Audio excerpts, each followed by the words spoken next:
a good question. we'll start a new recording later if we want to like start from scratch. Like it could be our actual, sort of little episodes or whatever, but I don't want to miss anything. No.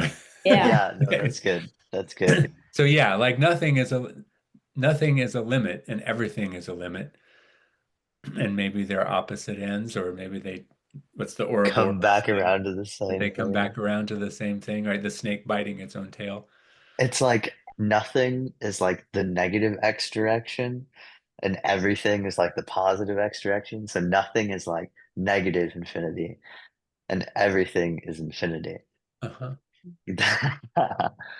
That's crazy to think about. But yeah, right? Like what would you have to take away? When would you be satisfied that you get to nothing, right? Hmm. Start with an empty room, Yeah. then you take away the space and time Hmm. and the laws. For me, it's like the first thing, it's like I throw myself in an empty room and then I start thinking of my senses. Because the first thing when I think of Mm. about nothing is I'm thinking of what I see.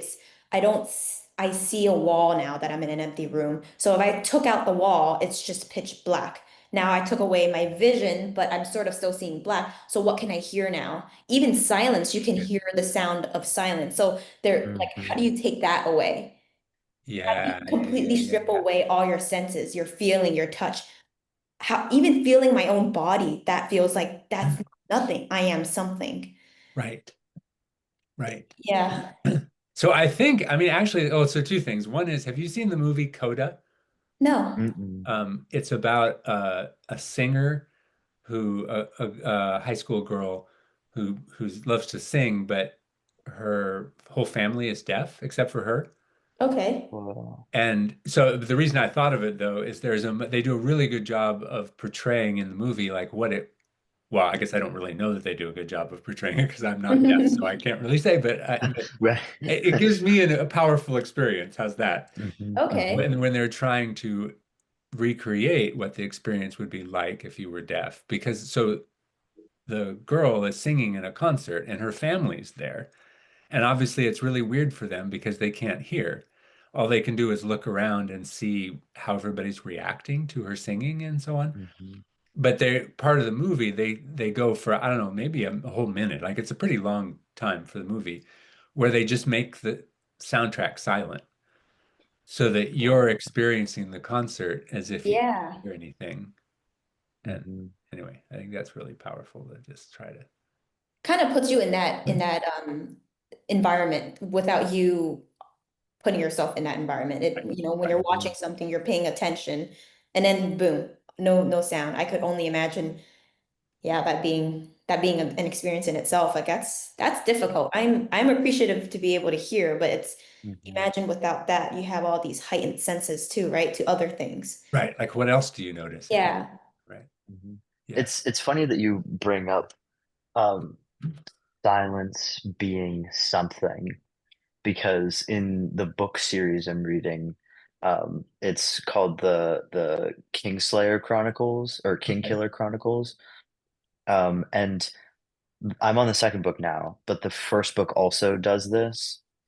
And like the first thing that it talks about in both of the books are, I think it's the three, yeah, the silence of three parts. So here, I'll read out this little Okay. description.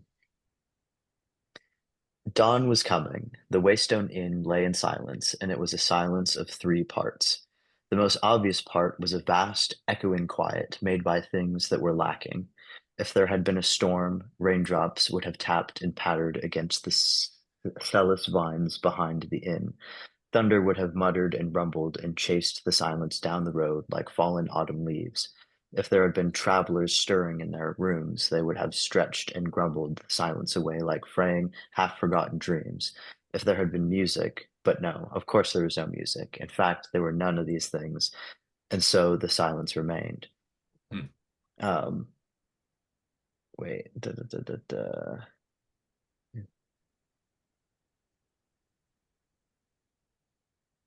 It doesn't talk about the second silence in this book. But the third silence was not an easy thing to notice. If you listened long enough, you might begin to feel it in the chill of the window glass and the smooth plaster walls of the innkeeper's rooms. It was in the dark chest that lay at the foot of the hard and narrow bed, and it was in the hands of the man who lay there, motionless, watching for the first pale hint of dawn's coming light. Like it's just they Wow. describe like there are three forms of silence. This I guess it's really the first book that has a more elaborate description of the three like definitions of silence, but it's like the essence of it is that like objects have like a certain kind of silence and then like imposing like emotional associations with other silences like maybe being like alone, like a Hmm. silence of like being alone, or like Yeah. a Hmm. silence of just like not like a tense silence of like not like having something that you maybe need to say but like Hmm. stuffing it Hmm. down Hmm. and like having like that kind of silence. Like I don't know, it's just so like silence is something. And I Right. mean, in like music too, like silence is a part of the song. Like it's a Right. The part, like it is the spaces, right? The melody. spaces Yeah. between. And so I don't know, when you brought up the that silence was nothing, I was like, oh my gosh, you're so like silence was not nothing. Yeah, like trying to take that away. And the first thing I thought when you read that passage was really like thoughts. That's the second thing. That's like the other thing I was thinking about. Like Hmm. Hmm. when you go somewhere and it's so quiet, you start, paying attention to your thinking more, right? You're thinking about, oh, if only I could see the wall. That's a thought. Then you start thinking Hmm. deeper, and then you have your mind kind of it's running. So that's something as well. Hmm. I mean, with running too, I do a lot of running now. I got Hmm. into running like towards the ending of college. And Oh, nice. one thing I really like about running is how I can just zone out and I stop thinking about things, right? And Yeah. I'm paying Whoa. attention. My brain is now registering what I'm seeing. And that's it, there's a comfort in that, but that's something, right? It's almost like Hmm. a human being requires filling space with something. It doesn't have to be materialistic. It almost Hmm. feels like we crave filling space with something. Something could Uh-huh. be an idea, could be Uh-huh. something you're starting to think about, or it Could could be an just image. the trees that you're seeing, the scenery that's changing. You're like, oh wow, that's the bird, like the birds, or you're just trying to like identify things, like identify a different a finch, a different type of bird that you're seeing. It's like you're constantly trying to fill space. That's what it is. Fill this empty space that you've created. Even with running, now that I'm, Yeah. reflecting and saying that right here, it's like it's always like you're trying to fill space, nothingness. So nothingness almost never feels like it exists. That's a really interesting because I have the same experience when I run. I mean, that's pretty much, I would almost say that's why I run, is to Yeah. experience that, right? Hmm. And Logan and I have talked about this a little bit too, right? But it was so I really like what you said about filling space. And so then I almost feel as if the active thing is that you have to create the space to be filled, right? So like going Yeah. running opens the space, or I mean, in a way, that's one of the problems we talk about with too much technology and too much screen time and stuff, right? Is we Hmm. don't have as much open spaces. Yeah. And so we have to consciously create that space so that like because it's really predictable when you go running that even though your whole point is to not think about anything so that just whatever comes to mind, and yet it's really predictable that really cool insights come to mind when you run, right? Yeah. Hmm. Because you create that space. So yeah. Hmm. It's funny because a lot, especially recently, um, Ashley, I don't know if you know this. I moved to New York like a week ago. Okay. I did not know about that. Like Yeah. what's up with New Um, York? I'm taking a year to um catch up like math and physics for hopefully a mathematical physics program in Germany. Um, and so I'm currently like with my sister right now. I'm living with my sister, but I have an apartment And the lease has started and everything. We haven't started the utilities yet because my other roommates aren't here yet. But I'm living in New York, gonna hang out with people that I love, surround myself with new things and new ideas and new people and musical theater, but also catch up on the things I want to dive deeper into before jumping into a master's program. But like when we're talking about like this empty space, I've been very proud of myself so far for not like jumping into a bunch of like Instagram reels and stuff and just like kind of Yeah. having the time fly by. But one thing that I've been noticing, like because there are just so many logistics to figure out, Mm. like when I create that space, I'm thinking about things that I don't want to be thinking about, like, how I'm gonna get this package to my apartment and how I'm gonna, you know, get a job and what the commute would should be like for that job and where am I gonna go grocery shopping? Like what am I gonna get grocery like, all these things. And I really just want to like sit down and just like I don't know, have cool new insights or like have creative thought experiments or like sit with two um contradictory concepts and like have them like gel together. Yeah. And but I just can't, and I don't know how. And like I've been trying to maybe see if I could like ground myself or like meditate in some way. And there was this one meditation that I think kind of helped. It was crazy though. Like I was, trying to sleep and I was listening to this meditation and it was like, so you imagine like you're like breathing in this energy and this energy like goes to your heart and like fuels your heart. And Mhm. like as you feel your heart pumping, it's like sending out like these like golden ripples just like in to the out. And like these golden ripples are like these like signals as if you're like some kind of like radio antennae. And it somehow described like the concept of what you put out into the universe, like, and if you like you keep following your heart, things are going to work out and you're going to like find your place and stuff. Mhm. And then so like and you're like breathing in this like energy and like all of that is happening and you're sending those pulses out into the universe and like your wants and desires and your like passion, and then you like breathe out kind of in a way like germs, like you breathe out the Mhm. germs of your like stress and like Yeah. the Okay. Okay. things Yeah. Yeah. that Yeah. are like consuming your mind and stuff. Okay. That's I good. think that's been the closest thing to help me think about just like nothing. I feel like I need to start with like I'm thinking about all these things I don't want to be thinking about. My Mhm. Yeah. mind's Yeah. like buzzing and Breathe them out. yeah, so like I need to like get them out and then I can start, like having fun and playing around with ideas and concepts Mm. and stuff. But I just haven't like I mean I've been here for like a week and a half, I think. Yeah.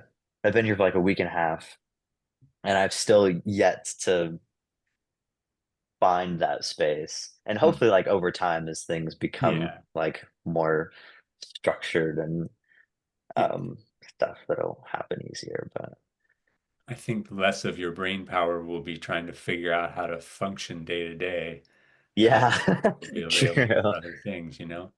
Yeah. Yeah. But like that space, that empty space Mm. is just so precious. And I like I think I catch myself like especially like right now when I'm thinking about all the things I don't want to be thinking about, I feel like I'm even though like I'm not, wasting away my time on social media, it kind of feels like I'm doing that anyways, just like in my brain. Mm. And so like in a way, even though I'm trying to create this empty space, it's like not empty. So I feel like I'm not being like productive because I guess my definition of productivity is being able to play around with Mhm, cool ideas and stuff. mhm, mhm. And I don't know. I've been thinking about that a lot when I'm not thinking about all those buzzing things. Like how to get there. We need a Yeah, and how to meditation for get there. creating nothingness. Right? How do you how do Yes. you breathe out all the things and breathe in nothingness? You you Let your take the mind be, limit. what's that? You take the limit Yeah, yeah, yeah. Let your mind be from free. zero to negative infinity. Uh-huh. As epsilon goes to, yeah. hmm hmm That something this is just make this is changing directions a little bit, but it's just hmm making me think that how do I say it? I guess I well maybe it's just this. Nothing is a concept, hmm right? So maybe there's sort of a category mistake or in Mm. philosophy they talk about category mistakes of like, saying that I don't know, you can't say which building is the university or something like that because they're different categories of a building is a certain type of thing hmm and the university is a concept kind of, right? So I hmm wonder I wonder if the problem with thinking about nothing, I don't know if problem is the right word, but I hmm wonder if the sort of paradox at the heart of it is just that we have to acknowledge that nothing is a concept. And so hmm there can't really be a state of nothing because you're going to have the concept of Of nothing, which nothing. means you can't have what nothing is supposed to stand for. Does that make sense? Yeah. Yeah. It's like that paradox with like it's like Gödel's theorem, right? With like the I statements of like Like the self-referential kind of. yeah, this self-referential kind of like paradoxes. Mhm. It's kind of like that because it's pretty much saying like Hmm. the I cannot tell lies, Right. but I being the concept of Right. nothing Right. and cannot tell lies is the pure idea of nothing, if that makes sense. Right. I think I see what you mean, right? Because like if nothing's a concept, then that means there has to be a thinker. hmm There has to be somebody, there has to be someone, you know, there has to be a point of view that talks about nothing. hmm But if you if you take away the point of view, then you also lose the very concept of nothing. Like to get to nothing, you would have to take away the point of view. But the point of view is like the self-reference. Is that kind of Yeah, what you're saying, like right? nothing. Well, I guess that makes sense. Like nothing and everything are both singularity points. Mhm. Like there's some kind of like Mhm. jump discontinuity or something. Like when you get to, because I mean, the when you take away the thinker,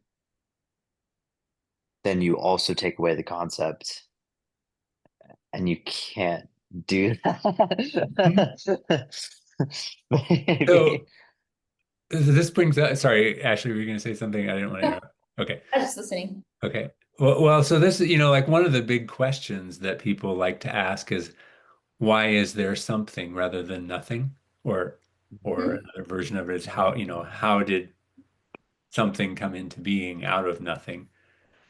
And I wonder if that's along these lines, I wonder if that's not sort of a valid question to ask, right? Or you know what I mean? Like there, because that assumes that there's a starting state of nothing that can be clearly conceptualized that then demands something else to happen to make it into something. And if we don't really know if You know what I mean? If Yeah. nothing's not a fair concept to, I should say it more precisely. If nothing is not an allowed state, think of it like quantum mechanics or Mhm. something, right? If there is no, if there's no nothing eigenstate, then you can't start there. Mhm. There we go. I think that's what I'm getting at. We ask when people ask that question, we're implying that it's sort of somehow more natural for there to be nothing, Mhm. Mhm. and that then we have to explain why there's something instead of nothing. But Mhm. there's an unquestioned assumption there that, well, two unquestioned assumptions. One is that we even know what we're talking about when we say nothing, and secondly, given that we could even conceptualize a nothing, that that's the default state that we should start from, and that we have to explain from there. But I Right. think maybe what we're kind of pointing to is that both of those assumptions are kind of questionable, right? Because it's not clear that there's a nothing to start from. And it's I certainly would, not clear that that's the most natural place because yeah. anyway, I'll stop there. No, I was gonna That's not say, gonna like, from what you're saying, like, bouncing off of what you're saying, if there's no clear idea of what nothing is, how did we even discover what nothing was? right. Why do we have the concept maybe? Like why did we Yeah, like, where create? how did someone think of the concept? That's a good point. I think it's a matter of perception though, because it really is boils down to you could say I have nothing, but what do you mean by I have nothing? You could say I don't have I don't have a computer, I don't have a phone, I don't have Wi-Fi, so I have nothing. That's how we've defined it. We never, when people think about trying to expand that idea, and that's what we tried to do, 4 years ago.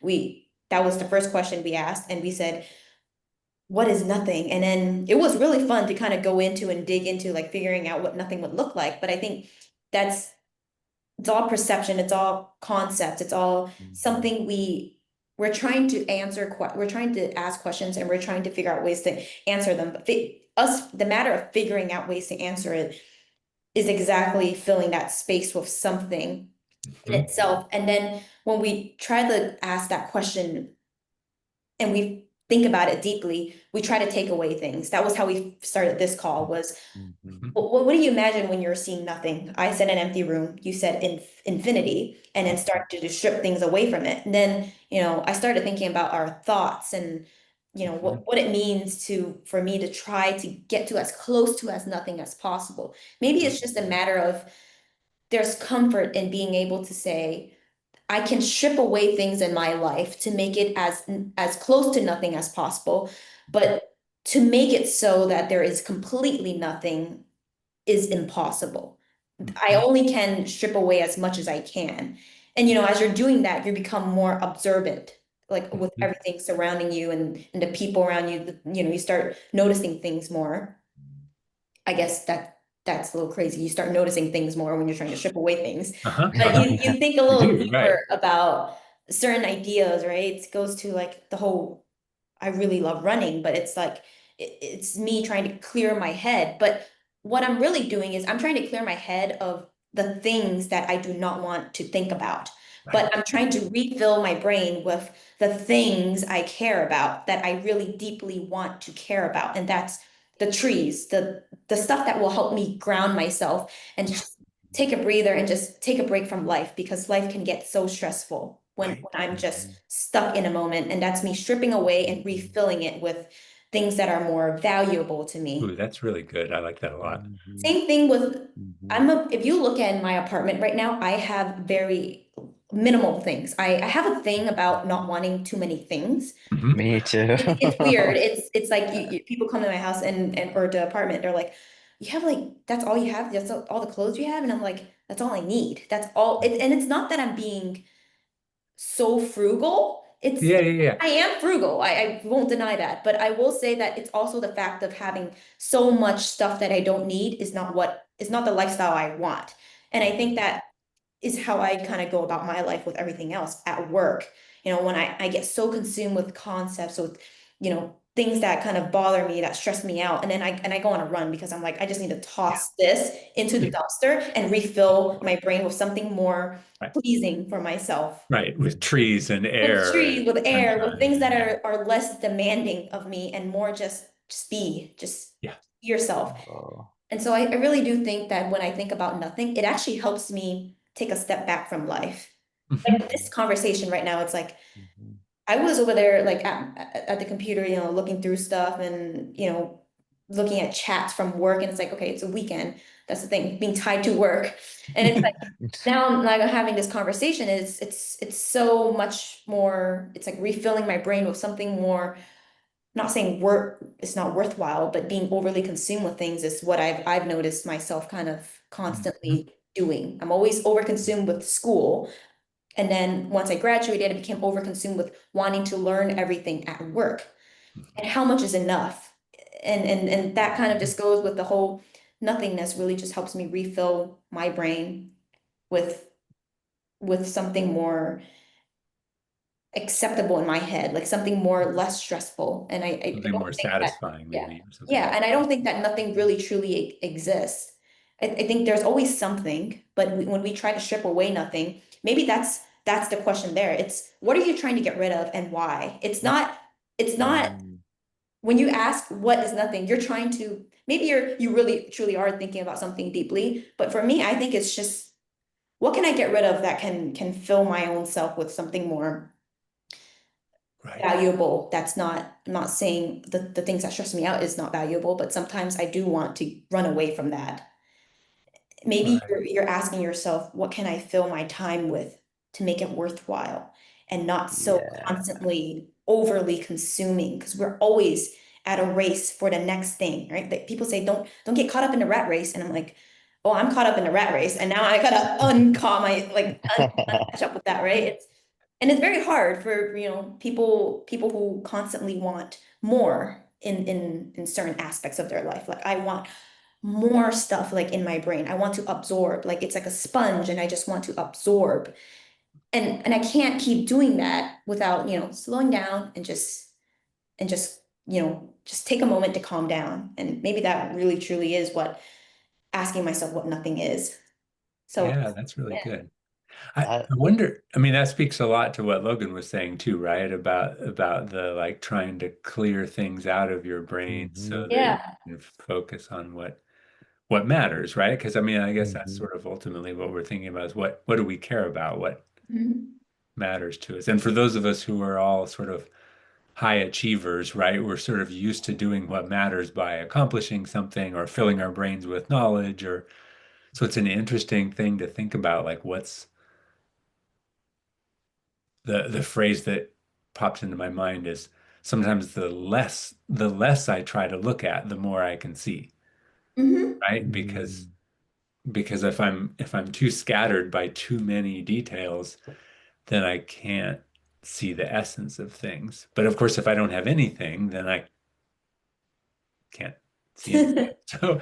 So like what's the optimum kind of, right? Like how do we get to that place where we can see what's important to us, but not anything else? I mean, where we're not distracted by, you know, political squabbles Yeah. and extra details at work that like, if work can be satisfying if it's bringing you if you're doing something for the world that feels really satisfying, but then there can be also all these other agendas that everybody brings to it, and you can get Yeah. caught up in those agendas, and then you lose track of things, right?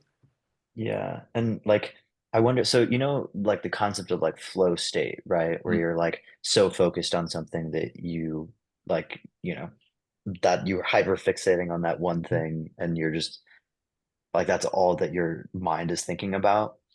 I wonder if, like, when, you listen to, like, meditations and stuff, and when they're like, "Let's try to, like, clear your mind." Like, I wonder if, like, the point of meditation or, like, the end goal of meditation is trying to get you in a flow state of the things that you, like, want to be thinking about, or like the trees and the air and like those like minimalistic concepts, the things that's left after stripping away all of those stressful things. Like, I wonder if the point of meditation is to get into a flow state Mm, of those like minimalistic, um, I like thoughts that you want to be having. right. I mean, like the whole definition of minimalism that I've seen is something like, you know, letting go of the things that distract you so that you can have as much focus as possible on what you really want to be thinking about, right? Mm-hmm. Which of course Mhm. requires knowing what those are. Yeah, that's But, true.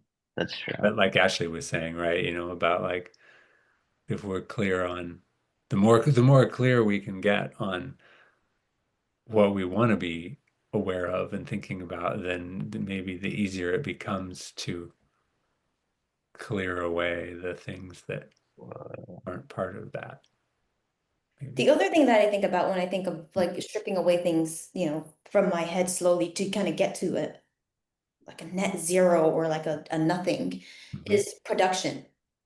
Our everyday life is like produce. Like, can you produce the work? Mhm. Can you produce the schoolwork? It's work. It's work and production. And once you kind of step away and you start going into the realm of let me just empty out the stuff I need to like from my head, the stressors, then I get to a point where I no longer really need to produce because I'm at a point where no one's asking anything of me because I no longer allow it in my own head. And now it's Uh-huh. up to me to just fill that space with something that does not ask anything of me. The trees don't ask anything of me. Right. They just ask me to exist and they don't even ask me that. I Right. No, exist. I that's get right. to breathe and I just get to be.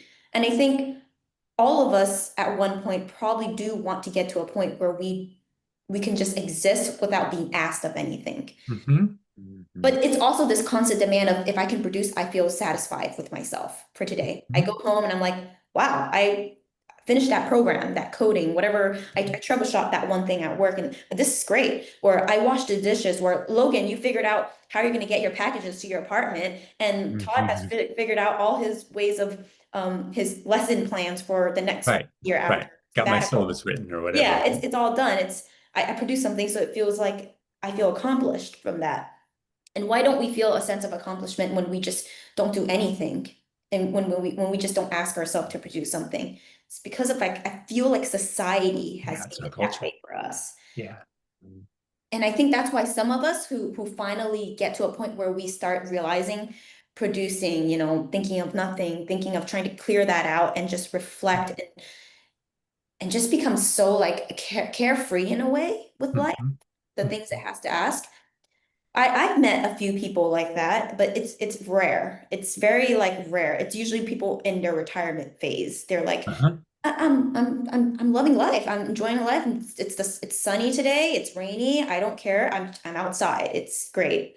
Right. Right. And it's like for me, it's like, oh God, it's rainy. How am I gonna do my run? Oh, I better go find somewhere, maybe treadmill today because it's too rainy. I also enjoy running in the rain, but when it's too rainy, I'm like, okay, let's like you're constantly like thinking of all these things and you can't Mhm. really just enjoy the moment just because something in your head kind of, you know, stops you or you prefer something and it's I don't know.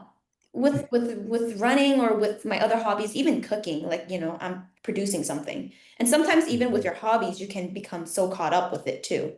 Like with running, if you start watching your mileage, then you're like, okay, I need to meet my weekly Uh-huh. mileage quota. Uh-huh. Or your Right? pace or Yeah, whatever, your right? pace, or if you're cooking, it's like, okay, well, this better taste good, or I'm like if you're trying to touch it up and it's like perfectionism, production, Yeah. when can we take that away? How can we strip that away? And maybe the way to do that is through the idea of just thinking of nothing. And then once you kind of think about that, you try to start Mm. emptying things. You toss Yeah. things out your head. Yeah. The, Ye- the other thing that's like, making me think about, that's really good, Ashley. You're tapping me into all the things that I think about too, that don't make Me it to the too. surface all the time, right? There's sort of, Uh-huh. but so one of the things that Jenna and I talk a lot about is like how we're all running programs a lot of the time, right? Mhm. Mhm. As individuals, and we're brought up in a certain way and we have certain habits and whatever, right? And so often we're tapping into like when I get into those loops of perfectionism or something, I'm running a program, right? And you can sort of Right. tell when you're interacting with somebody running that particular program. And maybe part of the stripping things away that you're talking about is also getting, I don't know, I almost think of it as like finding your larger self where you're not running the programs anymore and you're just it's almost like you're it sounds a little too woo-woo to say like you're one Yeah. with the trees and all this, but you kind of, you know what I mean, where you're sort of where it's almost like you were what made me think of it when you were saying, well, the trees aren't asking you anything. And it's Mhm. almost like you can get to a place where you're not thinking, what do I have to do, but just sort of what wants to be done right now. Yeah. Like when you're writing, where I'm not thinking like I have to write this well or code this well or whatever, but just what wants to be written or what wants to be thought, or whatever. And I don't know. Yeah. There's Oh my gosh. Okay. yeah. This reminds me of the I've been reading a book. I've talked to Todd about this book a few times already, actually, but this book is called like New Thoughts for Actors. Okay. And there's one concept called the selfish actor. And the selfish actor is, you can think of it as like a little kid playing an imaginary game. And when this kid is playing this imaginary game, um, the kid is not concerned with like, the people watching them play this imaginary game. They're just so immersed in the world that they've created for themselves and like the excitement and the adventure that they're experiencing in those imaginary games.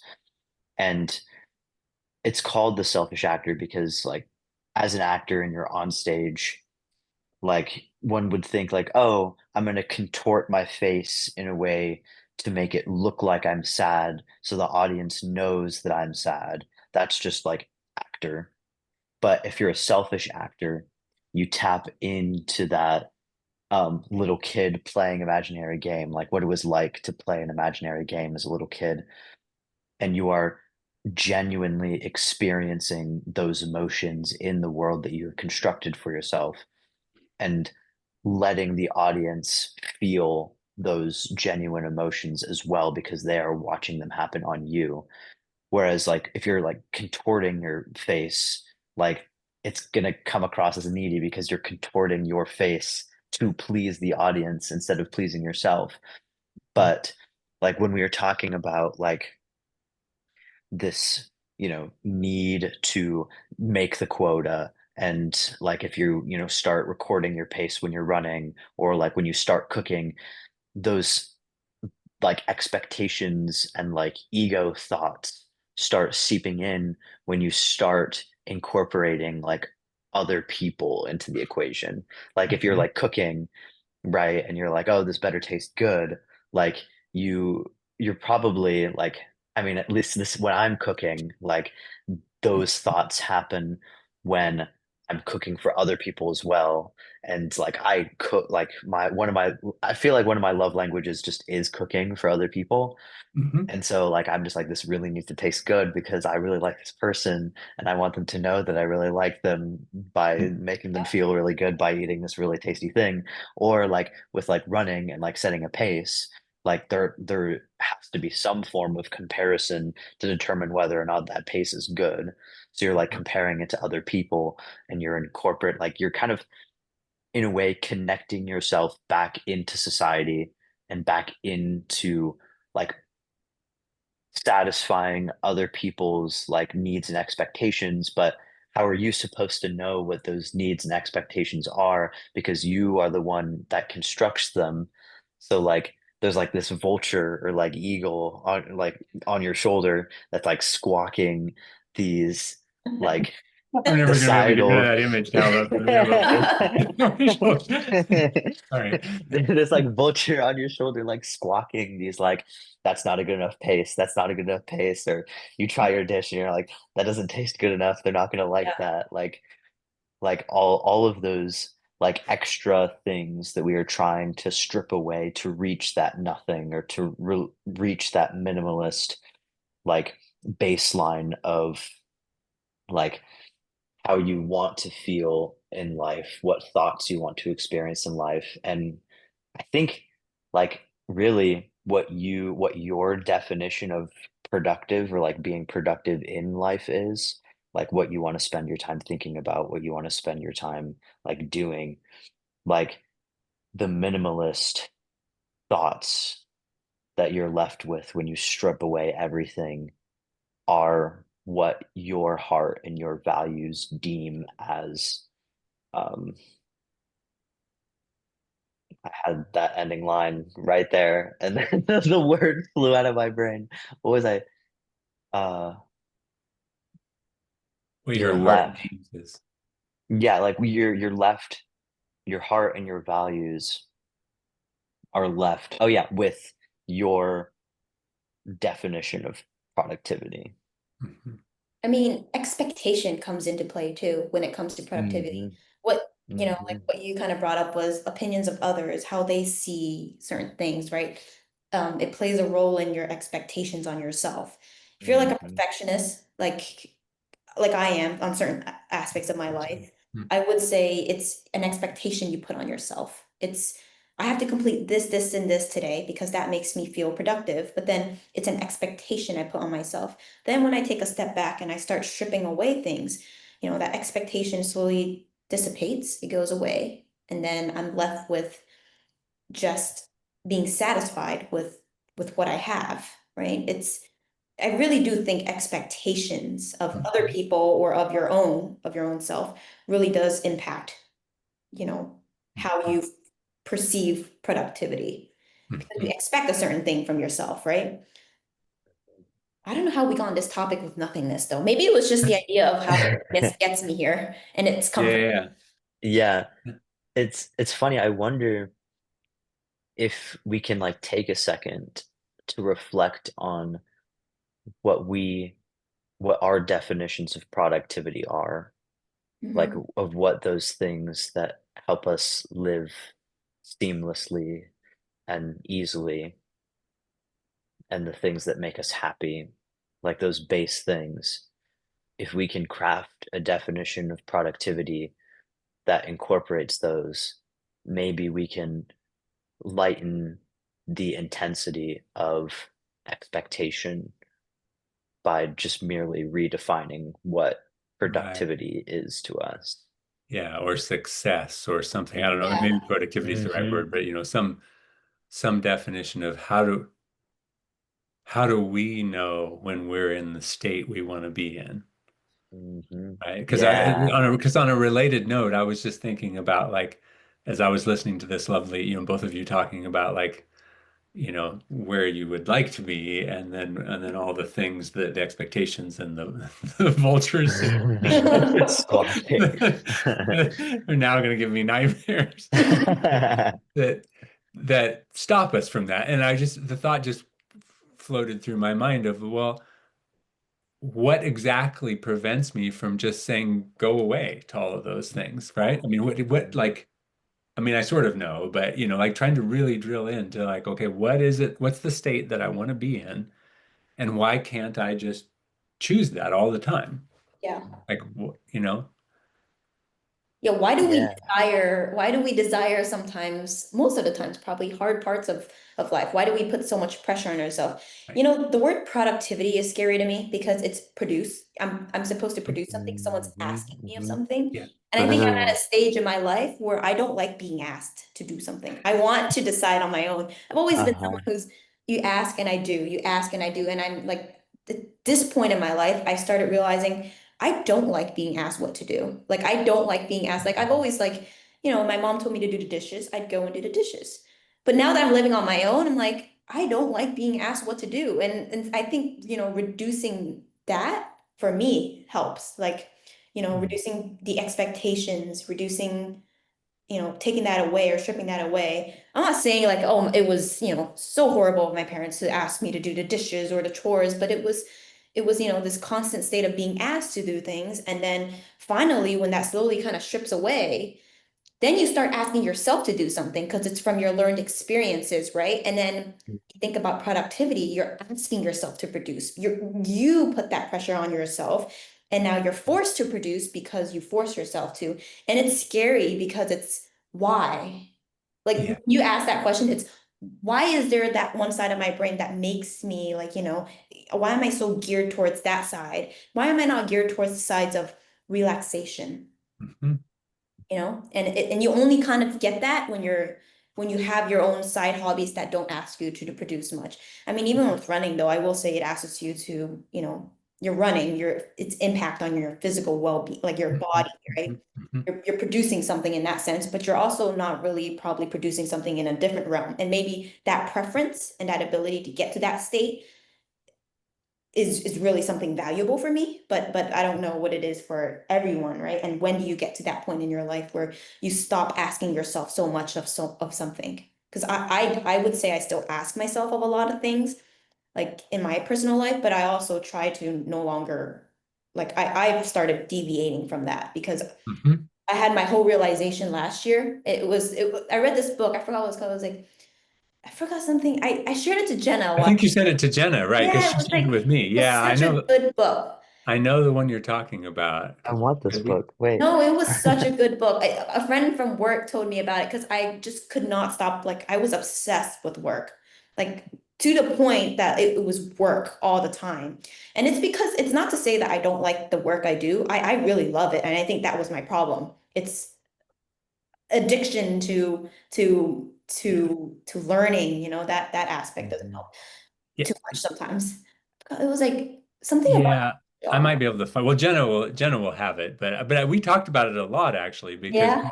she was laughing about the fact that you sent it to her because she was feeling the same way. Or I mean, we Oh, all yeah. both were, but yeah, I want the name of this book, yeah, we'll find it, please. Logan. I'll find it and I'll send it to you. We'll find it. It's, Cool, thank you. I'm gonna go on Um, my phone because I know I have it on my phone. okay, okay. Okay. And it's funny, or you go, Todd. No, you go ahead. Oh, it's funny, like, I think the thing that makes me, like, resort to my to-do lists and, like, makes me produce things on my own time is the fear that I'm not gonna live a fulfilling life because, like, when you are pushing yourself out of your comfort zone and you're, like, putting yourself in, like, new experiences and new situations, and when you're, like, pushing yourself to learn even though you're, like, really tired and, like, doing those hard things, like, your body is, like, kind of rejecting that because it takes, like, energy to push yourself, like, into those uncomfortable positions, and I think my fear is that if I let go and, like, not produce the product and the to-do list items and such, I'm not ever gonna put myself in those positions, and I'm never gonna grow, and I'm never gonna Yeah, I live see. life to the fullest, if that makes sense. Yeah, Yeah, yeah. I will say I really resonate with that. It's wanting to make an impact in the world in a way it's satisfying. It's being able Mhm. to, I don't know what it is for you, but like, maybe helping people or doing something that, you're producing something that makes it feel worthwhile or valuable. I think that's what probably drives it too, maybe for me at least. Yeah, Anyway, yeah, I found the book. It's The Good Enough Job, Reclaiming yeah. Work. It is a really good book. good enough job. Good enough job reclaiming life from work. Ooh, Yeah. Yeah, I mean, I have a bunch of things to say about this. I'm not sure I can organize them very well, but first of all, I mean, this just all resonates. Um, so one thing is like along the lines of what you both were just saying, I feel like for me, there's like this when I go deep, when I'm running or meditating or something, and I can see, okay, yeah, what I really care about is sort of deep understanding. Like I want to be in that space where I can see the connection to everything and kind of see, mhm, like that's what's most satisfying to me, right? mhm, And it's also true that I feel like as sort of part of that, I want to do things, I want to act in the world in ways that matter, Mhm. right? In ways that, whatever that means, right? In ways that feel like they make a difference or that they align with that kind of sense of what things deeply mean. But I find that I get confused. Society easily confuses me, right? About it's like I can take away all the external telling me what I'm supposed to do and the sort of accomplishment sort of stuff and just focus on that pure sort of internal motivation. Mhm. But then there's enough alignment with, kind of like what you were saying, like I don't want to be lazy and I want to actually do things that matter and I want to try new things and stretch myself and so on. And so I end up then sometimes, tapping into external measures of those things that sometimes line up really well, but then I lose myself in, wait, now this isn't lined up anymore. And I'm Yeah. still following the external signal. Does that make like I Mhm. find myself stuck in that sometimes, and I wonder if that's kind of so like to make it concrete, like with running, like I grew up running and I got sucked into like I was super competitive and I kept track of all my times and what place I was in different things and whatever. And then there was, probably kind of like what you're experiencing, Ashley. There was a point in my life where I was like, okay, I'm not going to wear a watch anymore. I'm just going Yeah. to go on a trail in the woods and I'm just going to feel what it feels like to run. And it's way more satisfying. And then I sort of go back, now I wear a watch because I want to be able to run wherever and still know how far I Mm. ran, which then gets me No, sucked back I do into, it too. checking my VO2 max and all the Yeah. things. Oh, So so it's there's this continual dance between and the same way like with academic accomplishments, right? It's like when I was doing the things that were satisfying to me, people praised me and gave me awards and good grades and stuff like that, like you both have found too, right? And so then Mhm. I get confused about, well, if I'm not getting those things, does that mean I'm off track from what I actually cared about? Or does that mean that maybe they've just diverged and what I really cared about isn't really aligned with those anymore? And so it's confusing, I think, right? That to sort of, Yeah. what are the signals that we use to tell us if we're on track for what we really care about? And Yeah. that can be really confusing, I think. when you bring up that point, for me, I keep saying it scares me because it truly does.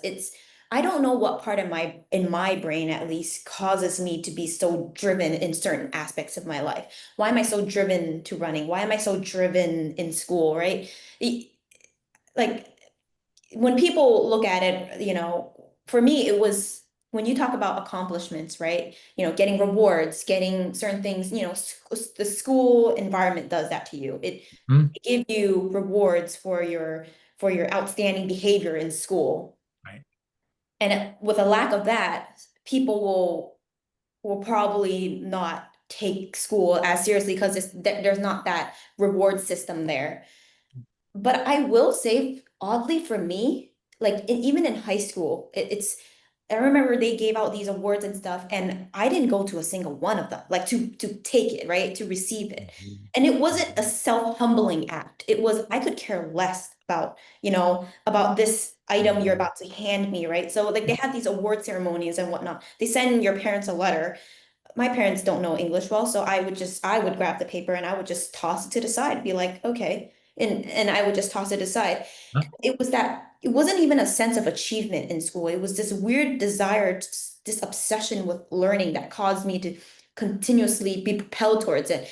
And it even went to a point where I did not care about, the A, the B, the C, Yeah, yeah, the yeah. D. That's Like I good. was like, give me an F, I don't even care as long as I learned something from this class. Uh-huh. And I mean, with that like careless act in it, but that obsession with learning, it was like, where was that balance? It was an obsession with learning and a lack of care for the awards. Mhm. Then it's like opposite ends, but there was something in my head that fired this drive. And that scares me because it's like, if it were for the fact that I cared so much about the rewards, then for me it would make sense to want that. But Yeah. the lack of that care that scares me. It's like what in here caused that? Right? It's Yeah. what work. What Mhm. in here? Like my boss did not ask me like, there was like you work on this project and whatnot, but he did not ask me to review the on-call log. Like I started stalking people's on-call, right? The troubleshoot sheet that we had at Uh-huh. work. And I started reading it and then trying to debug all these issues that they had like on my own because I was like, I want to understand how they troubleshot this. Uh-huh. It's like my boss didn't ask me of that. There was no reward system with that. They Yeah. don't even know I'm doing that. And why am Yeah. I even doing that? It Why am was satisfying to you for some reason, right? right? And it's Mhm. and Mhm. that is scary because it's like I understand sometimes it can be a good thing, but I talked to my partner about this, and it was like like we joke about it. We're like too much of a good thing. It can become a bad thing, and it truly is that. And that was why this book came into play when I Mhm. was venting to a friend constantly at work, and I was like, it's just awful. Like I just like I can't there, there's no balance between, people say, work-life balance, but if you find a job Yep. you like, you will never work another day in your life. But then in that book, it says if you find a job you love, then you'll work every fucking day of your life. And it's Yeah. true. It's like Yeah, I yeah, found a yeah, job I yeah. like, and now I'm just constantly working. And it's Um, it's learning to say no now at work. It's like you ask me something, I don't want to do it. It's a no, and it's not because actually it's not that I don't want to do it. It's that I don't have the bandwidth for it. Then it's Yes. a no. Yes. It's not, and it's very hard to say no for Oh, people yeah. who are constantly always trying to produce something or expect something out of their own self. I and don't know. when I think for me, it's just this topic is so confusing at this stage in my life, and it's now just like starting to say no, and the workload is too high at work or even at home, and there's a sense of relief in that, and it's like that's when you stop caring about what people think, because probably when you're saying yes, you're trying to satisfy someone. You're trying to make people happy. But You're if trying to you please say people, right? no, you're giving them an opportunity to ask someone else. So if you look at it that way, it's go right Yeah. ahead. No, that's right. And right, it's yeah, hard to yeah. rewire our programs like that, right? Yeah, I mean, I'm thinking a lot about this because I'm 2 weeks into sabbatical. Yeah. And and the thing that I noticed already is this is what it feels like to have a balanced life again, right? I mean, like I had no idea. I realize now I had no Yeah. idea what that felt like because I was just always so little bandwidth for things. And it's like now I'm starting to settle into a where like I'm busy, but I can focus on one thing at a time. I can I can sort of like, oh, I'm gonna make a beautiful salad and eat it, right? And I can think just Mhm. about that because I know there will be time to, write Mhm. Logan's letter of recommendation and whatever, and I can just do that. I'm not doing that while I'm also writing syllabi. And Mhm.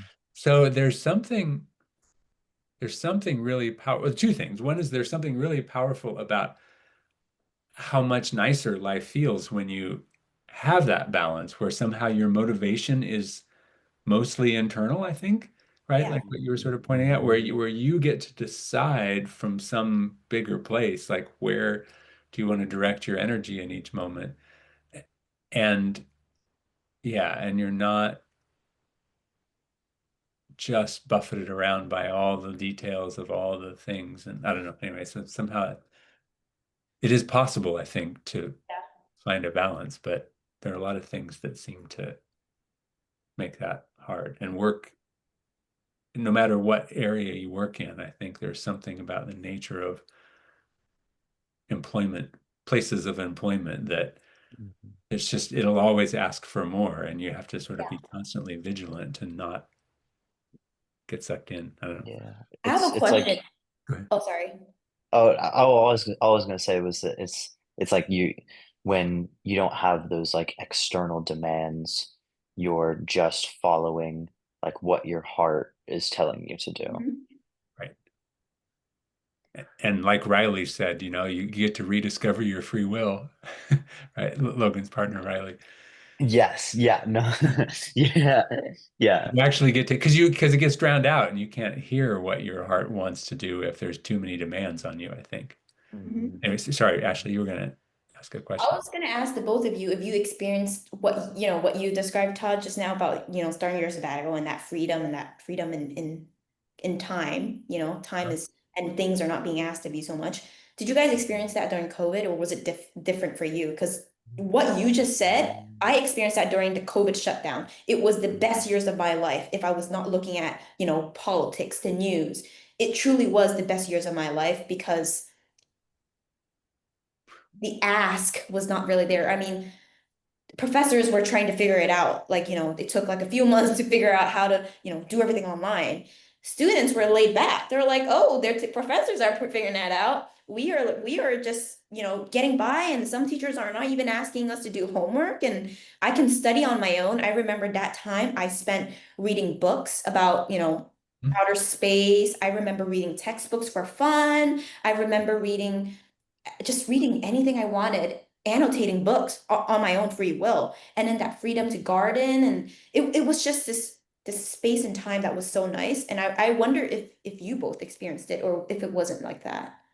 I had a similar experience. As you just said, it was tempered by the fact that I had to figure out what the heck we were going to do in class, and they told us to come to get an extra week of spring break and then come back with a plan Yeah. for how to do your whole class online, and that was a little stressful. But no, for the most part, I had the same experience that you did. Like I started, growing arugula in my window, Yeah. Oh, and that's cool. sort of, I just and for me part of it was just being introverted, and Yeah. it meant it gave me freedom from doing social things.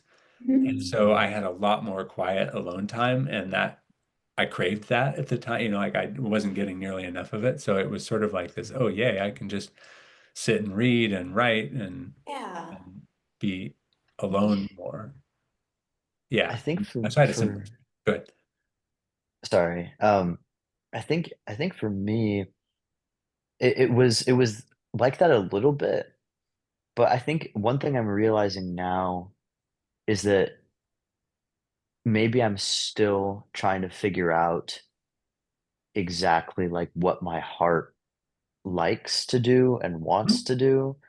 I feel like maybe a lot of my life, like I've been like either told what I should be doing and Mhm. like what and like I don't know. I'm just maybe very susceptible to like societal influences and like my conclusions of what I should be doing based on what society says. Right. And that might come from like one of my like people pleasing tendencies, maybe. But Mhm. like during COVID and like sometimes even like now when like I don't have a job yet, and I mean I'm working on like Fulbright stuff and applications and trying to find a job and like all these things, but sometimes like I find myself not necessarily needing to do something yet, and you know my mind is being filled with the noise, but maybe it's, I mean, like, sure, it could be because it's just so prevalent in my life, but maybe it's because I don't know what to do with myself because I'm not entirely like I haven't taken maybe enough time to reflect on, what is my definition of productivity, or like what hobbies would fulfill my definition of like productivity and success. And then maybe after exploring that more, I'll be able to be like, oh, like I have time, like I just have like a time period where I can do whatever I want to. Like, I feel like maybe my options are a little blurry to me right now because my heart and my like brain haven't really communicated as much. So it's not clear exactly what those things are That makes yet. sense. Yeah. Yeah. So yes and no. And that's fair. Yeah, for me, it was the best years of my life. It was just Mhm, this ability to just the freedom to do anything I wanted with no ask, other than mhm, probably, yeah, that was pretty much it. It was nice for that. And, Mhm.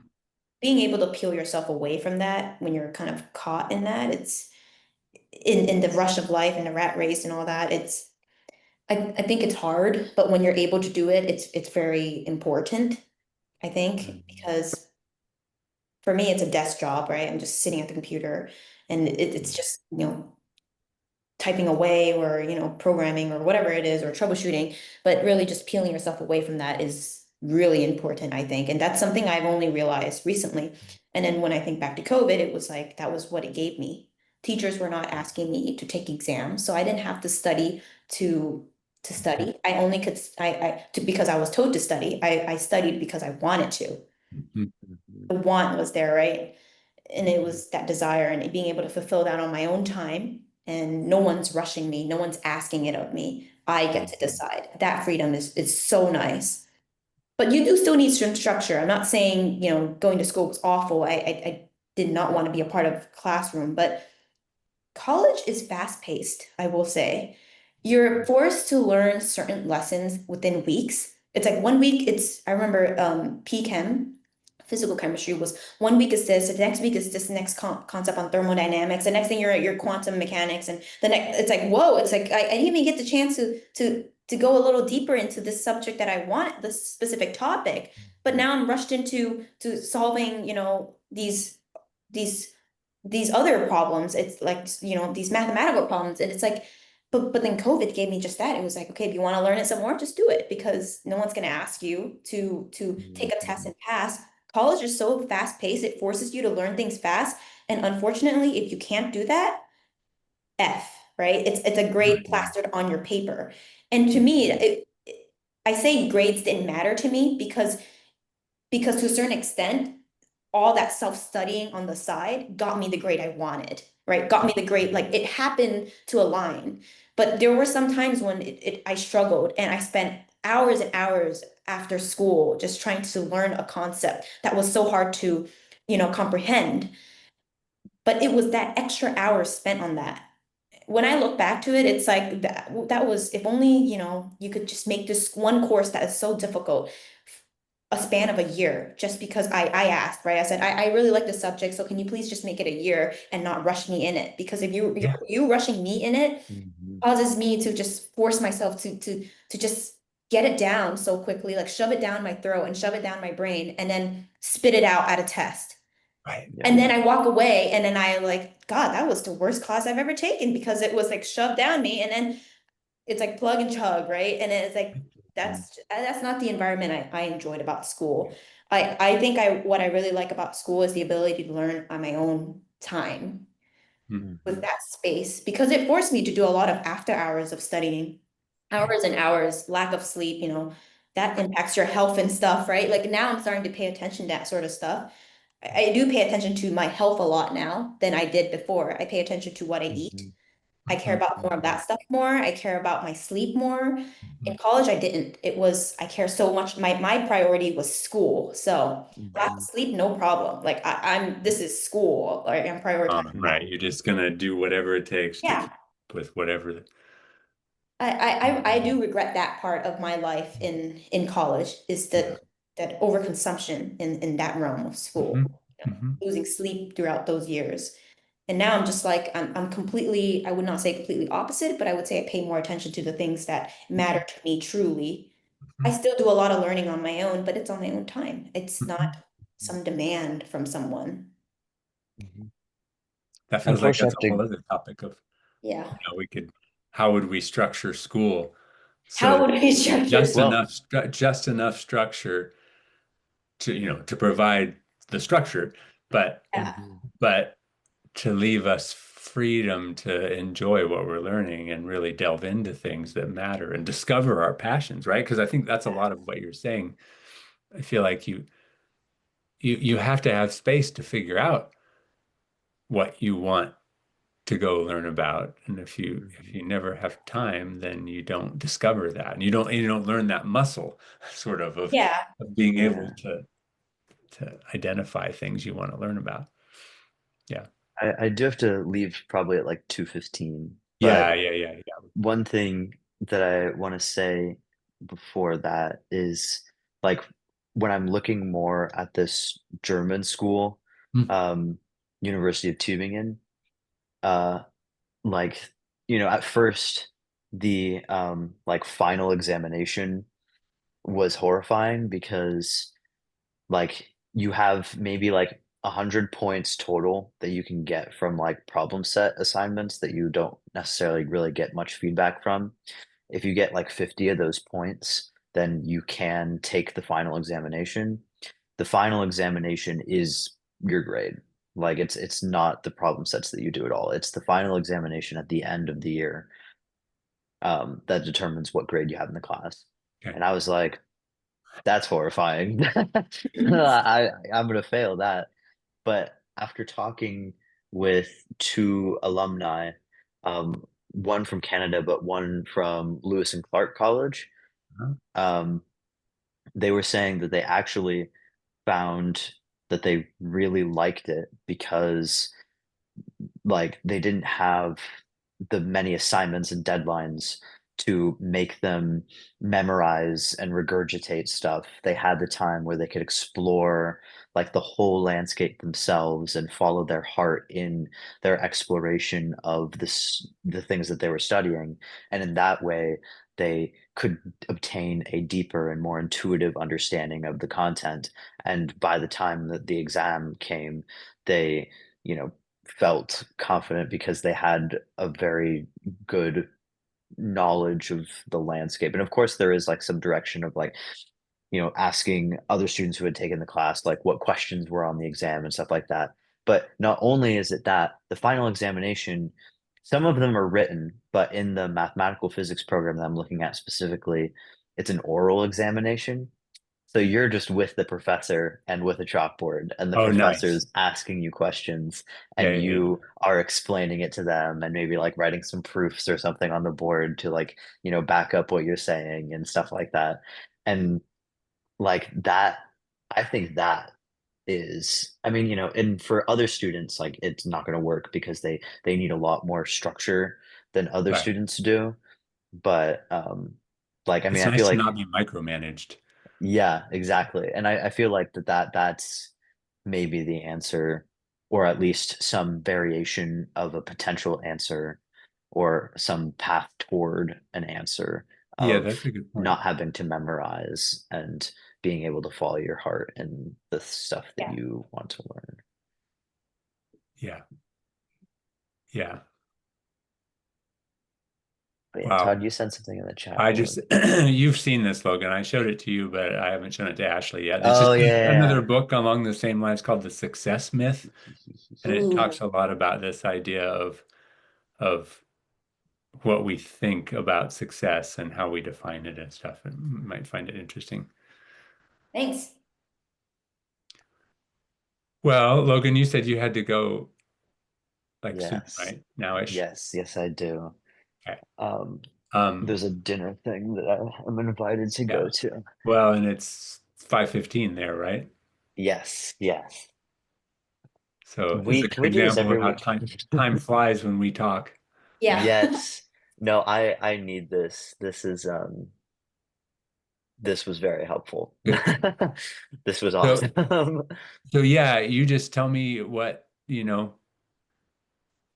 rumor has it I'm on sabbatical. So I mean, I do have things, I do have structure. I have Right. Yeah. meetings I have to go to and stuff, but I have a relatively flexible schedule. So, you two can just tell me like how often you want to meet and when are Yeah. good times or whatever. We could stick to something similar to this, like once a month or Hmm. something like that if you want.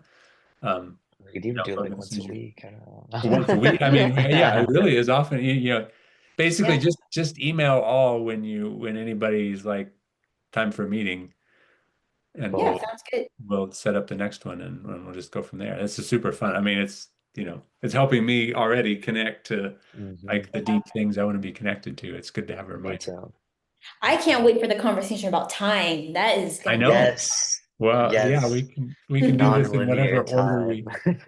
whatever order we want. And then yeah, at some point, I mean, it's kind of nice, kind of in the spirit of what we are talking about. It's nice to just chat, and we can also you know, pick some to sort of organize around themes and then share them out with people Hmm. because I'm sure lots of people would like thinking about the same things Yeah. we like thinking about and we can share them if we want. So, Be Yeah. wonderful. all right. Ashley, I love your background.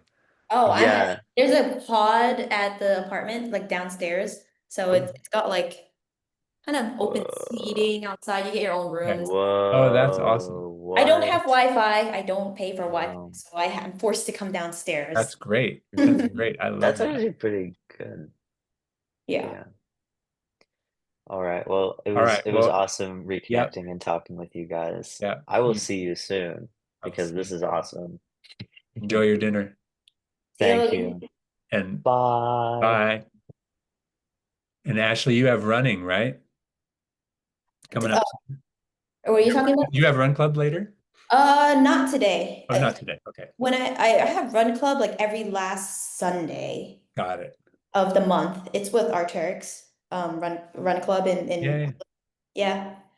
The running community in Oregon is pretty good. I will say I really value it. It's It is really good. yeah, it's free too. So Yeah, yeah. That's awesome. I'm glad you are settling into running a lot. yeah. Are you still running a lot I around here? am. Yeah, I mean more so again now that I have Nice. time again. I pretty much, I'm mostly sticking to my run for peacefulness sort Yeah. of.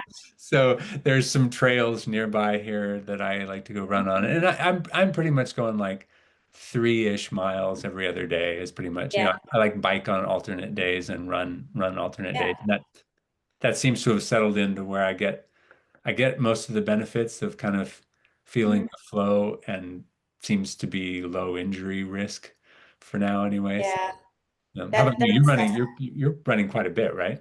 I am. I am upping my mileage to 5 miles like this coming week and then for the rest of the probably the year. Yeah. I started 3 miles per day and Uh-huh. that sounds crazy because there's no rest day. Yeah, And I that's all right. learned early on that it's really important for that because muscle repair and Yeah, yeah. You really, at least one day a week, you probably one want to. day. Yeah. So then I moved it up to 4 miles. I don't up it that quick. It takes like 3 months and then I kind of Yeah, like good, good, it. good. So that's what I did. And then now I'm gonna do next week, I'm gonna start doing 5 miles. I'm trying to train myself for a marathon and I'm not doing any like set training plan. It's my own. Uh-huh. So I'm just kind of doing like, okay, every day 5 miles and then with one day of break. Okay. And it's nice. I like running. So and then I get the run clubs and sometimes I'll do longer runs, like, like a little bit more mileage for like Uh-huh. a single day. So you And have like a base sort of whatever it is, 3, 4, 5 miles a day, and then you gradually increase your like long run kind of thing. yeah, like I've been running to my partner's workplace like on Uh-huh. Wednesdays because I don't work Wednesdays and he works in Beaverton and I live in South Hillsborough. So I run Yep. our place in South Hillsborough to Beaverton. That's about 7 to 8 miles.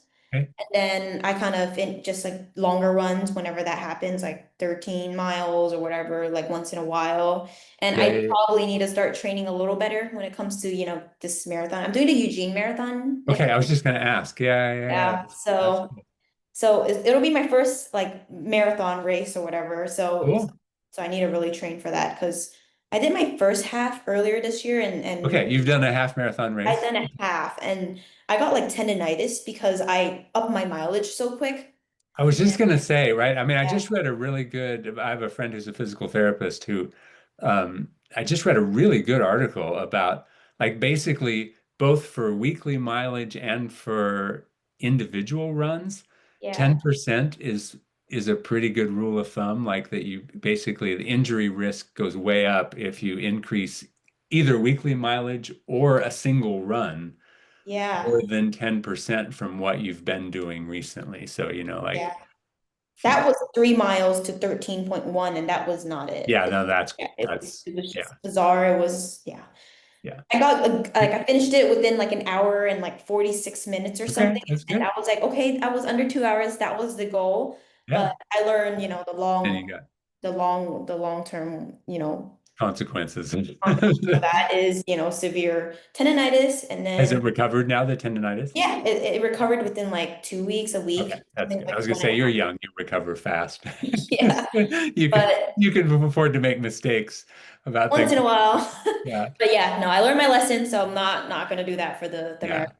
So No, yeah. but that's exciting. That's cool. Yeah, and the Eugene. It's funny. I have not done the Eugene Marathon, but I did the Portland one. Okay. And but I literally was just wearing the Eugene Marathon t-shirt when I went running this morning because Oh, wait, that's a friend of mine funny. did it and her shirt didn't fit. So like it's convenient for Oh, me. So I have a Eugene Marathon t-shirt. that's It's pretty funny. flat, I think, right? I've I heard think it's yeah. flat. Because I did the half marathon I did was the Shamrock, and Uh-huh. that one was kind of rough because there's that 'Cause this is that, bridges and stuff, that right? yeah, that one hill. I think it was like started with T. I think Trillium or something in Uh-huh. Portland. It was pretty steep kind of going up, and then running down that was I don't really care for running down because even though Running downhill is hard on your body. Yeah, it yeah, yeah, hurts, yeah, it's like the yeah, pounding yeah, on your body is not good. Yeah, yeah, so that most of my injuries is mainly from nerve injuries. Like I get like nerve pain from the back or yep, around my stomach area, and I think that's because of a lack of core strength. I don't, yeah. work out my core or I don't lift weights, and so not doing that causes all these other injuries. Yeah, yeah, yeah, yeah, yeah. It's all sort of anchored together. Yeah. There's a not to keep throwing out too many books, but there's another book that you might like. Let's see, I think I probably Okay. have it on the shelf. It's called Chi Running. Chi running. Oh, I think you told me about that long time ago. I probably did. It was probably when Okay, I might need to read that book. yeah, this is one of my favorite, well, it is my favorite running book. It's one of my favorite books of all time. But it's just it fits with our philosophy of our conversation, right? Yeah. It's just all about running. But I mean, what it boils down to is this sort of simple kind of training techniques about strengthening your core and stuff like that. Oh, And it's more okay. of a philosophy. It's Yeah. more just that you're sort of running to be in the flow and not running to push yourself. Mhm. Um, and I mean, I get injured less now than when I was in my 20s. Yeah. I run less, but it's partly just because I run differently. So you Okay. might you might just check it out just to, I'll give it a read. it's not Yeah. anything you have to, it's like I said, it's more just a philosophy. So it just makes you Yeah. think differently about what you're doing and how you move when you run and stuff. So I know this is unrelated. that's Gosh, all I'm right. so bad at remembering titles. It was a good, I think it's Unbeatable Mind. I, it's a book, yeah, Unbeatable Mind, Forge Unbeatable mind. Resilience and Mental Toughness to Succeed at an Elite Level. That was a unrelated, but maybe it'll mean something to you. It was Yeah. kind of, during that phase of being so consumed with work. I read this book too. Uh-huh. My manager actually was the one who recommended it to me, and I read the book from start to finish. I think this guy was like a SEAL, a Navy SEAL, and Yep. he did, Mark Divine, Navy SEAL. yeah, it's a good book. Huh, okay. Cool. Yeah, just, I'll check it out. yeah, it teaches you about, being more mindful and kind of slows you down. That sort of stuff is stuff I kind of been more geared towards recently, like Yep. with, being so consumed with everything. Yeah. Yeah, that's good. And how is work like settling into a place where you feel okay about it, or like how is that going? Yeah, work has been settling in. Last year was really rough. It's just so consumed with it, and I don't know what happened, but it was just constantly, producing stuff at work, and Hmm. it's really high demand because you're on call. So it's like you're trying to troubleshoot something to fix an issue from, the automation perspective so that they can maintain their production because Right. So genetically there's time pressure. it's a time Yeah. pressure, and if you're on call, that pressure's on you to get it running again. And that, and then the lot of that. My work is a lot of electrical engineering, and I didn't have Mhm. that background, so that was Mhm. all self-learning. I have, programming background, but none of that electrical, and I spent a lot of time trying to learn that. I just got burnt out from Yeah, yeah, yeah. all that stuff. It was just so fun to learn, but then it just got overconsumed. And I didn't Yeah. even realize it until a senior engineer told me about it because he unfortunately had that same issue during that time and he was more senior and he just went on leave. Like it was so high pressure. He went on leave like for like a few months and he didn't come back. Like and then he didn't come back till like recently. And it Okay. was like it was like like stress induced depression that was really Oh. bad and just work kind of consumed. And I don't know if it's because of our work that we do. It's just very high demand when you're on call. It's very disruptive too. Mhm. So the good parts is you learn a lot, but the bad parts I would say is if you can't balance the two, Yeah, it it's sort of all consuming, right? all Yeah. consuming. And it was hard to just enjoy my life. And it was like, okay, now I have to run. And it felt like a task at that point. It was like, okay, now running is like I have to get my 3 miles in, and it's like no longer as fun, right? Because Right. but now I've like read these books, changed my perception of things, and it's a lot better now. Huh? But I don't know why I shared that book to Jenna. I think I just thought maybe because Jenna is like the last person I would think that would like she would ever experience that. Like I was Well, like, yeah, but it was just funny because she was, we were literally having conversations about that sort of stuff when you sent it to her. It's like you read her mind. really?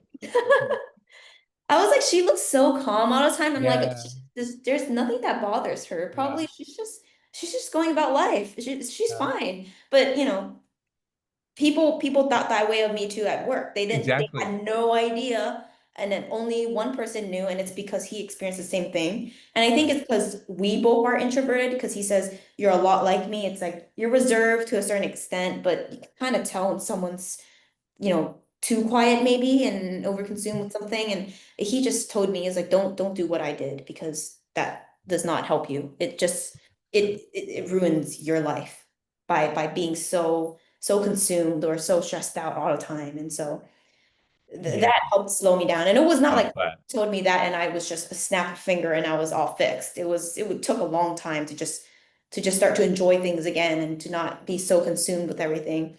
The books help. It, kind of gave me a different mindset on how to look at things. Yeah, and gradually, I hope sort of setting more Yeah. boundaries about like saying no to things and stuff. Yeah, saying no to things was a huge thing. I was yes all the way. Like it was always yes. If you need help, yes. If you need help, yes. Mhm. It's so hard to say no. I That's why. know. But And then it's so easy to imagine that you can just keep doing more and more things, and then it yeah. sort of sneaks up on you that something you used to love becomes not fun anymore because you just Yeah, you do it's so much crazy, of it. right? Yeah, Right? that's what that book touches on, right? The good enough job. It's like you can be, it's crazy because like all these people are so passionate. And I've always heard the saying was like, do what you love and you always love, like you'll never work another day in your life. And it's like, no, do what you love and you could be like get too caught up in it. Huh? And no one tells you that. I don't think Right. anyone in college has told me that. I don't think anyone at a career fair has told me that. In fact, I didn't think anyone experienced what I experienced because until that one person at work told me about his ordeal of having to leave work. It's like, what happened to this guy? He's gone. My manager says he might come back. We don't know. Like basically pushed him to a breaking point, and we don't know if he's coming back. And Wow. it's yeah, it's something people don't tell you about, I feel like, and they're not Yeah. supposed to, but it's just for me, I tell people about it. I'm It's, like, don't, yeah, I mean, and don't. it's right. It's way more common than we know because we all Yeah, put a face on, that sort of, yeah. And yeah, I don't know about you, but I find, at least for me, it's sort of like I'm nodding because I feel some similar things of where like I love teaching and research a lot. And the last few years it just kept more people were leaving after COVID and so it was just more and more and more of the things that I like to do. And then I sort of looked around and I was like, well, I don't have time to sleep anymore and I'm not enjoying yeah, this anymore, like and then thankfully I have a sabbatical, so I'm yeah, covering my, kind of like what you're saying, like I'm gradually unpacking and realizing, yeah, oh, unpacking I and can, I'm, I had stopped being able to do a lot of things that I really like doing, like telescope nights and things like that. And now yeah. gradually opening back up to doing that again because I have space for it. And so, yeah, I think it sneaks up on us. Maybe the sabbatical will change the way you look at things, going out into when you go back. I think so. Yeah, yeah, Yeah. Because yeah. it's changed how I react to things. I don't like I remember at one point I was just asked a simple task at work and I just like blow up like in my head. Like it'd be Yeah. like, okay, and then in my head it would be like, oh my gosh, like this is another thing, right? It's Uh-huh.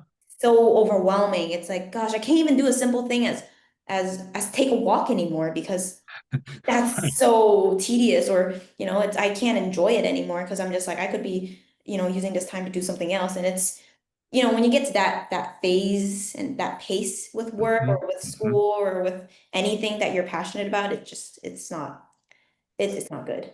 Yeah. It's like you said, there's no bandwidth left, right? And then it Yeah. doesn't matter. It doesn't matter if it's a tiny, maybe even fun thing. If Yeah. there's no bandwidth, then it's going to make you blow up because it's like the last Yeah. straw, right?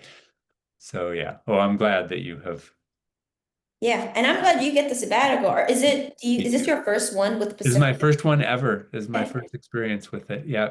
When Um, did they give it to you? Is it like every so some it's technically every 7 years you're eligible.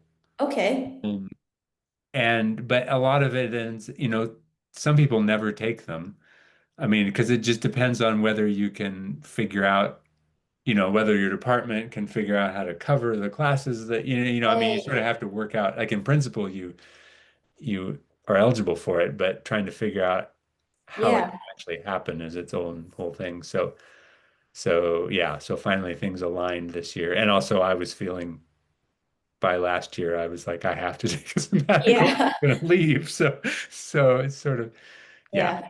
So yeah, it's really good. I've already finished one writing project that I really wanted to finish that was kind of just getting some ideas synthesized, and so I wrote an essay for kind of a essay contest thing just as an excuse Oh, to have neat. something to write. Yeah. So I got that submitted. And then did you ever take a class from Juliet Brosing? She probably was gone I know when she was the physics. Didn't she's she a do like physics. Yeah. like the that interactive hands-on physics class, Yes. right? Yes. I Yeah. didn't I didn't Um, I think when I entered um, Pacific she wasn't Yeah, there. and she might have even been retired already when you started. I can't remember exactly how the Yeah. overlap was, but anyway, but so she has a conceptual physics textbook that she co-authored with another former professor, and Okay. he now is, gosh, he's probably getting close to 100.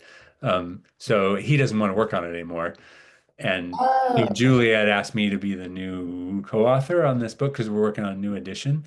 So that's giving me a nice structure where it's like it's an already existing book that I really like that yeah. kind of fits my philosophy and stuff. And so it's not like, it's not starting from scratch. It's just revising an existing text, and I get to work with Juliet on it. And That's so that's exciting. kind of my base structure, like that's my year schedule is to Yeah. work on that.